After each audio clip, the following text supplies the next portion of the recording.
Today, we'll learn how to create your perfect family history book. I'm your trainer, Lori Coffey, and your perfect family history book is the one that meets your goals. Once you decide who your audience is and what output you want, a collection of short stories or one long family biography, and you've started writing and collecting content, make your decisions for the finished output or product. This is important when setting up your program, Word or PowerPoint, to create the content. Use the dimensions required by your do-it-yourself publisher.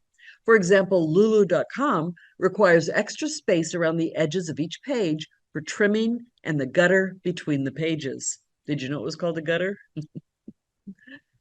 Now that it's the correct dimensions and page one starts on the right-hand side, we want to create consistency from the beginning to the end of the book. This gives it a more polished look. Consistency means whether it's page 5 or 39, all the headlines are the same size, font, and placement. Use guides or grid lines for help. Use the same style of art, like the arrows for the narrative. Notice this specialty font in Jackie's narrative looks more like handwriting and is in green, a healthy color to help offset the tragedy of their family's story. I only use this color and style in her narrative. Make decisions like whether to put a border around all images, if you like, I do. To use left justification with an indent, if you like. And my personal favorite, to make the first paragraph a little bigger font than the rest to make it easy to read, to lure the readers into your web. It's an old design trick.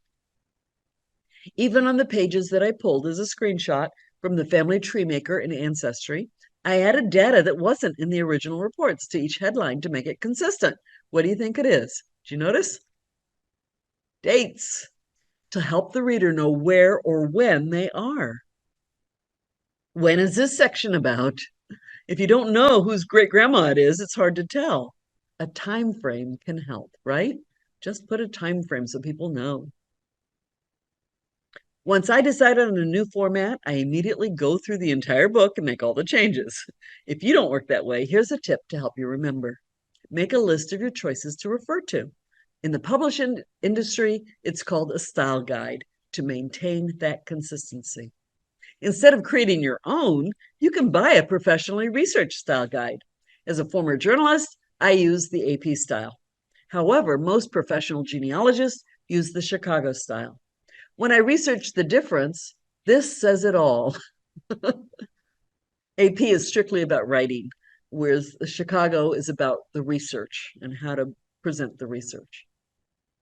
Let's look at some specific style options that you may want to make decisions on for your style guide.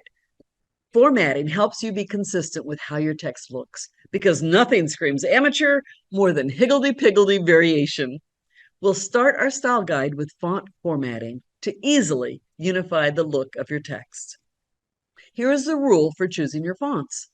Even if you have 65 different font names, they will all fall into one of three categories: sans serif, serif, and specialty, like this one I bought.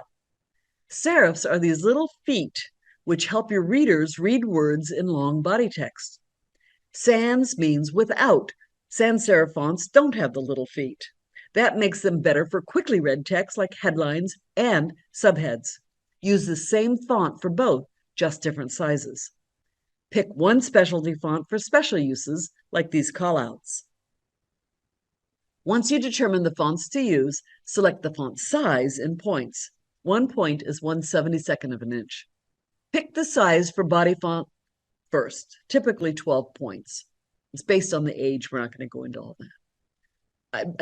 I used to take a full day teaching this. We're doing it in 5 minutes here. A subhead font size will be 2 points bigger than your body text, or 14. Remember, it will be a different font from the body text. Your subhead is sans serif. Your headline will be in the same font as your subhead, but 2 times bigger, or 28 or larger. You can increase the size to fit the space, but you should not decrease it. Rewrite if necessary. Next, think about the capitalization case. Written like a sentence with only the first word and proper names capitalized, all big words capitalized, or even all caps, which says what? you're screaming, right? In fact, this font used to be called Doomsday at the newspaper, and you only used it for a horrible event, tragic event. So choose wisely. Pick one and stick with it. You must decide between aligned or justified. The first paragraph is left aligned. The second is justified. Which do you prefer? Pick one and stick to it. I prefer the first one. Other decisions for your style guide is font, case, and size for captions. How you will show emphasis, in this case, bold. How you will display numbers in text, in this case, as numerals more than 10, written out under 10. How you will show publication names, in this case, italics. If you will show text in a foreign language, always add a translation.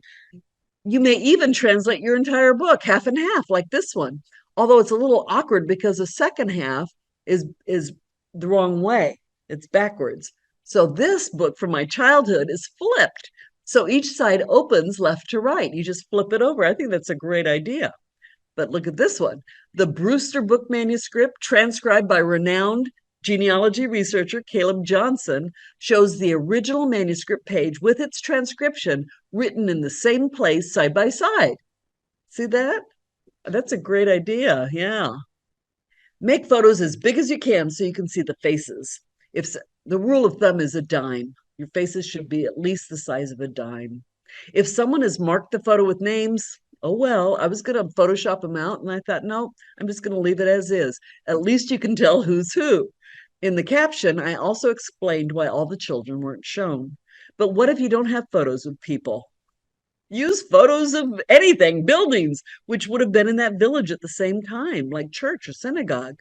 Use images of documents. Use a tombstone or cemetery photo, even tickets or funeral cards. Any related photo will help relieve the eye from all that reading. People don't want to read. They want to look at pictures. Decide to use pictures if you have them, because, as Rod Stewart tells us, every picture tells a story. They're easier for your reader than text. They help readers visualize their past. Can you imagine trying to explain that woman? And look how solemn and serene she is because she has that getup on. It'd be hard to put into words. But when you create your own book, you will need to also be your own photo editor. Blurb.com says, know what to look out for. Check for trees, poles, and other objects that come out of people's heads. Check for what lurks in the background. Insert commas when needed to save grandma's life. Let's eat grandma. Say what? Oh, let's eat grandma. Then decide where to put the images. In Word, hit Control Enter to create a new blank page. This is the easiest to design. Or under the paragraph it illustrates. Or within the paragraph it illustrates. In Word, this option has the most chance of being displaced if you add or remove content, so be careful of that one. Let's look at page design gotchas. In this design, what will we read first? Probably the picture, right? That big block of gray text looks daunting. It's a risk I don't want to take. But who are they? With three little callouts, I don't know which one to read first. So we fix it with a headline. But that still doesn't make me want to read the text. All that gray, but we put pictures on the next page. Isn't that better? No. What a mess. What's on Netflix, right? Let's see how not to lose your audience. Make a big headline with the date of this family as we travel through time. Break the text into 2 or even 3 columns to make it look less daunting. Use a big image when it's good. If it's not good, keep it smaller. Put the descriptive image caption right next to the top of the picture or just below it. The prose will pull interesting content from the story to put in the caption to hook the reader. White space is relief to the reader, as they don't have to read it. Don't feel you have to fill it. But put one of those little photos with its own caption in a box, which then becomes a call out, an easy, low-risk read that is self-contained. No matter the tool you use to insert the pictures, please use captions. When I saw the travel pass that was issued by the Nazis in her bag, I knew I had to use it. She also told me stories about crossing from unoccupied to occupied France. And she had to wear a symbol that told everyone she was Jewish, having to interact with those Nazis every day. Then she told me this: we lived across the street from the Nazi headquarters. Often they would have Mother translate for them. I knew I had to add it as her narrative. So this page really has three captions: the subhead, the actual caption, and the narrative. All worthwhile, all needed. Once you make the decisions to be consistent on every page, like font and captions, decide on special pages like section headers or pages to separate the various sections. I use two styles: general, like this intro to the ancestors by generation, or Anantoffel report. Nobody's going to know what Anantoffel means. And then, oh, here, the family name section. After each family name, I listed all the data for that family. While the entire book was not in chronological order, each family section was, starting with the most recent and going back in time. After introducing the family name, the style for introducing each direct ancestor started with a headline, including birth and death date, a small pedigree chart for reference with a deep drop shadow, short bio, and an image of the times, and that could just be a general image I found on Google, plus page number. The next page was that person's 4-generation pedigree or ancestral chart, making it more obvious where they fit in the timeline. Does that mini pedigree chart look familiar from Ancestry? I simply copy and paste their life story data, edit if needed, and screenshot their mini pedigree. It's short, to the point, and quick. Both of these pages show a nice layout that tells a complete story, which we saw earlier for the content. Remember, white space offers visual relief to the reader, so you don't have to fill it. However, be aware of trapped white space. This is trapped. It means you think of white space as a liquid and it has to be able to escape out the sides. There's no room for that to escape. So it makes you feel trapped, which is exactly what I was going for, because I'm talking about this entire family, including 2 babies, living in a 2-room apartment. I'm sure they felt trapped in it, and I wanted the reader to feel it as well.